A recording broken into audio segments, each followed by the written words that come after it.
2 মাহ হ'ব পাৰে 3 মাহ হ'ব পাৰে এমাহ হ'ব পাৰে 4 মাহ হ'ব পাৰে আমি অসমৰ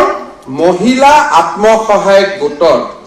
সকলো সদস্যক আমি 10,000 টকা কৈ দিম it will be a interest free grant ইয়াত আমি টকা ঘুৰাই নলওঁ এইটো আমি ডাইৰেক্টলি 10,000 টকা কৈ মহিলা সকলক দিম নেক্সট যেটো মোৰ মনত ইচ্ছা আছে হেতু হল মহিলা সকলক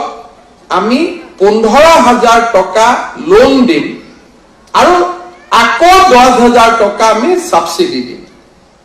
and the beneficiary will be 30 lakhs আমি যদি এই মহিলাখিনিক যেহেতু first seed money will go from government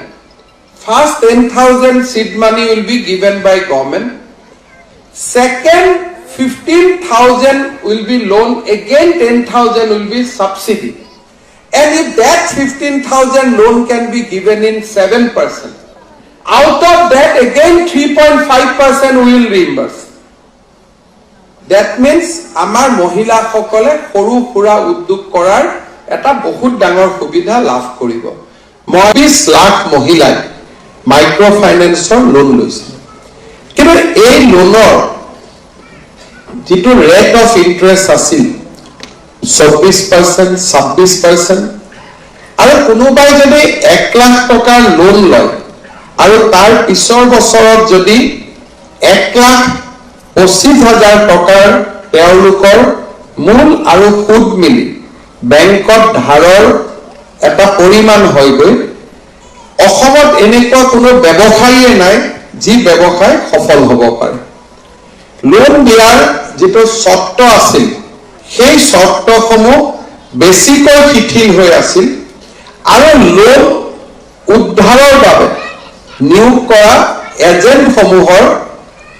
যি উদ্ধাৰ কৰা লোন উদ্ধাৰ কৰাৰ যেটো ব্যৱস্থা আছিল হিউ সমালোচনাৰ উদ্ধত নাছিল এটা সময়ত অসমৰ মহিলাসকলৰ মাজত এটা এই লোনটোৰ বিৰুদ্ধে এটা অশান্তিৰ সৃষ্টি হৈছিল আৰু চৰকাৰে ইয়াত হস্তক্ষেপ কৰিবলগীয়া পৰিৱেশ হৈছিল চৰকাৰৰ হস্তক্ষেপৰ ফলত মহিলাসকলে সকাহ পাইছিল যদিও যিসকল মহিলা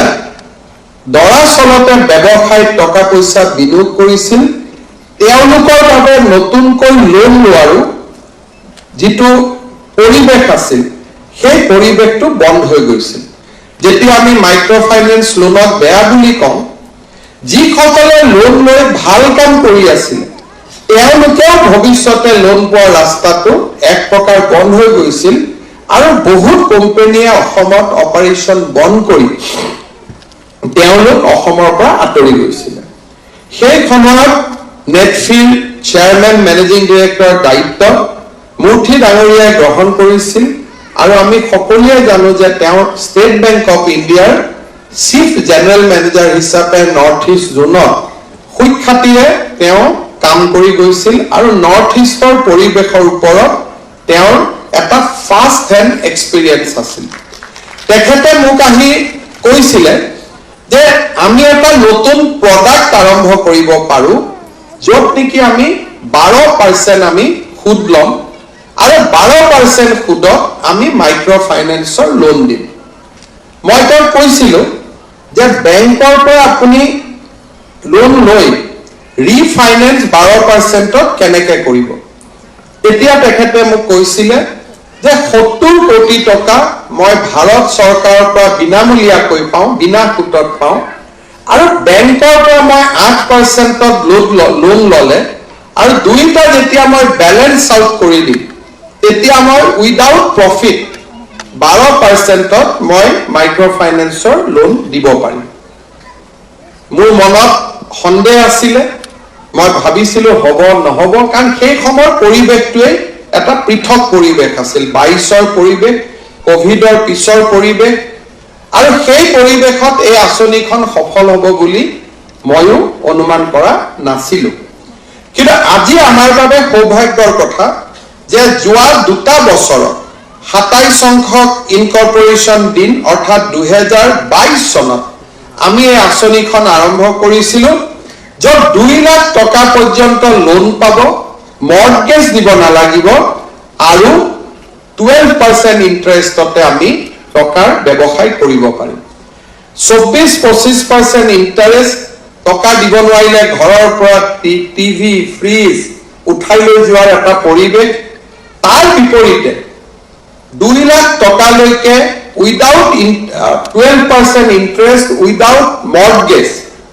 আজি আমি ভিজুৱেলখনত চাইছো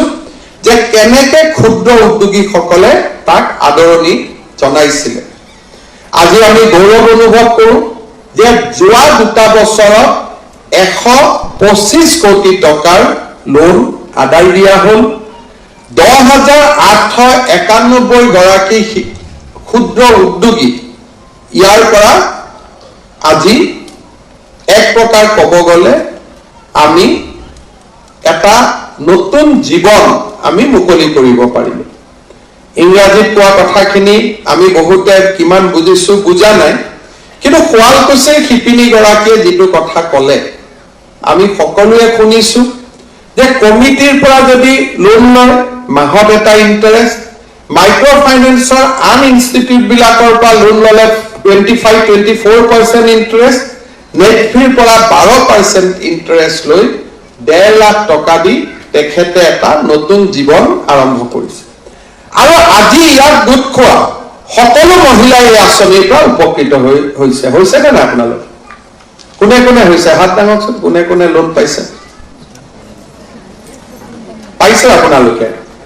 যদি পাইছে হাতখন ডাঙৰ কৰি ডাঙক আৰু যদি নাই পোৱা সৰু কৰি ডাঙক 12%ত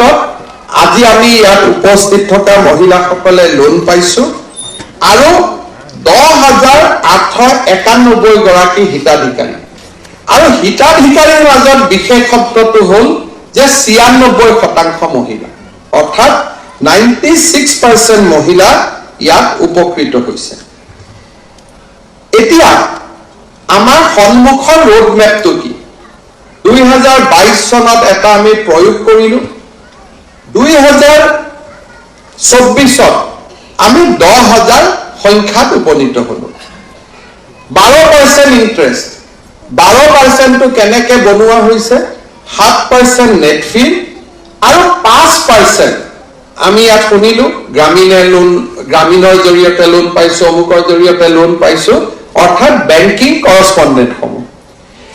আজি নেটফিয়ে নতুন এটা কাম আৰম্ভ কৰিলে যে 3 গৰাকী ব্যক্তিক আমি 5 লাখ টকাৰ লোন দিলো তেওঁলোকক মই সুধিছো যে ৰেট অফ ইন্টাৰেষ্ট কিমান বোলে 7%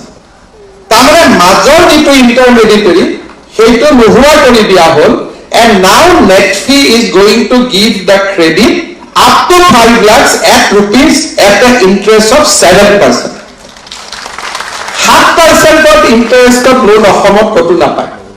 মইতো খুদখুৰবিলাকৰ লগত লাগি থাকো মাহত 10% আৰু কিছুমানে 12% লয় বাইদেউবিলাকে জানে গাঁৱত খুদখুৰে কিমান লয় নে নলয় গতিকে সকলোৱে জানে আৰু মাইক্ৰ ফাইনেন্স এইবিলাক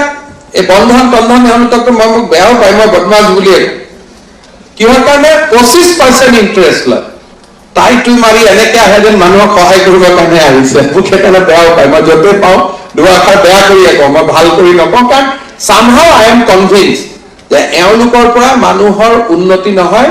মানুহক লোনৰ ট্ৰেপ এটাত সোমাই দিয়ে আৰু ট্ৰেপটোৰ পৰা ওলাই আহিব নোৱাৰে কাল চক্ৰ এটাত সোমাই দিয়ে তাৰ পৰা মহিলাসকল ওলাই আহিব নোৱাৰে এতিয়া মই নেটফিক এটা বিশেষ কথা ক'ব খোজো ইন ডেইজ টু কাম 2 মাহ হ'ব পাৰে 3 মাহ হ'ব পাৰে এমাহ হ'ব পাৰে 4 মাহ হ'ব পাৰে আমি অসমৰ মহিলা আত্মসহায়ক গোটৰ